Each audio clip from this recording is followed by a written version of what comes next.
to stand up for the weak? Are you having a good time? Here with all the news from Middle England, please welcome Simon Evans.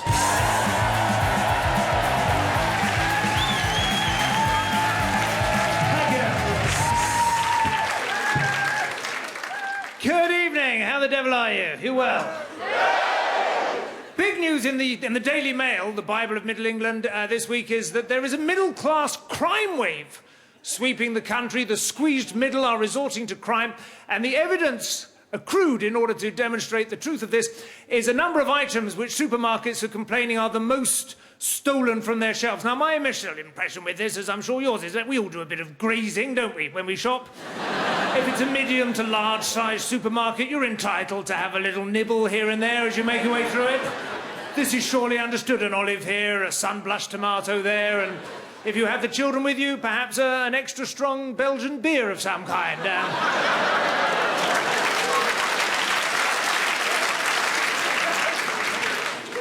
And possibly one for you as well.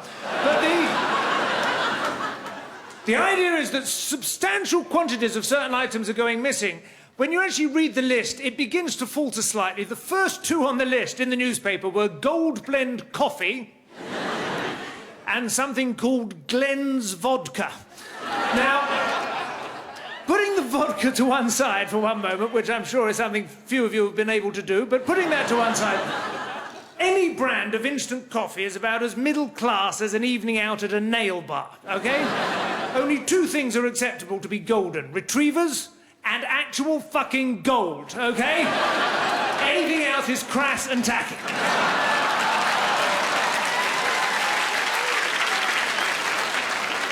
Instant coffee may have its place in a car workshop or a provincial hairdresser where it will probably be offered by name.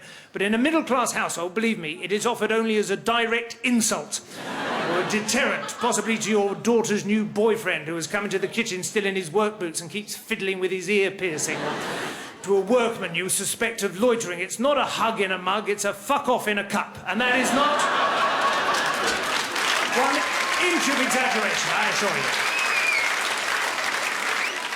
No more steal it than I'd steal rat poison. Glen's vodka, however, is a slightly different matter. The idea that Gold Blend is middle class is deluded, it's inaccurate, it's misguided, but the idea that budget brands of vodka are middle class is just surreal. It's the kind of empty bottle you often see on a bit of urban grassland next to a single abandoned shoe. And possibly a mattress which is forming part of some sort of improvised alfresco bedroom suite.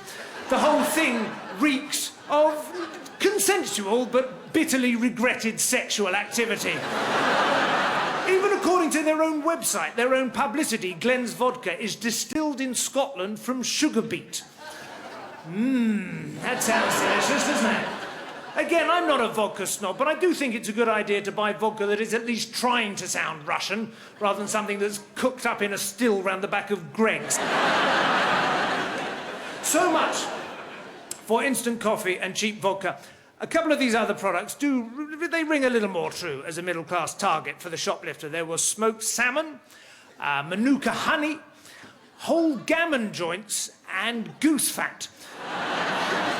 But the leg of gammon, now this is intriguing to me. Who manages to shoplift a leg of gammon, even if you're wearing quite a baggy pair of tweeds? That's quite a challenge, isn't it? I should think probably the best way to nick a gammon is to sit it on that little plastic seat at the top of the trolley, where you normally put Jasper, dress it up in a mini Bowden duffel coat, and scold it on the way out for fingering the chocolates.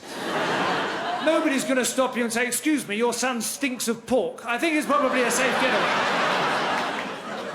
Why is he wearing a little fried egg and a slice of pineapple on his head? It's his hat, fuck off. The thing that's being missed about all of this, I think, which is the truth about shoplifting, which we all know, is nobody does shoplifting, really. Nobody really steals food because they're going hungry otherwise. People shoplift for a kick. It's a thrill, isn't it? It's an adrenaline rush. Shoplifting, and even more so, doing a runner from restaurants, which is great fun. But then you reach a certain age and you have a respectable job and you have children and it becomes impractical. Fact is, children are slow to respond to a request. They're slow to move at the best of times, especially when it comes as a sudden urgent move! they end up getting flustered and they leave behind a coat which costs more than the meal you've just saved. The whole thing is a waste of time, or you grab their arm and run for it, and it's only when you're halfway through the traffic you realise you're running along with a gammon inside a duffel coat. My two children are rubbish at it, as indeed was our third, who was last seen struggling to get out of her high chair in Pizza Express in Dulwich. Go on without me, her eyes seem to say, I'll only hold you back. Thank you very much for your kind attention.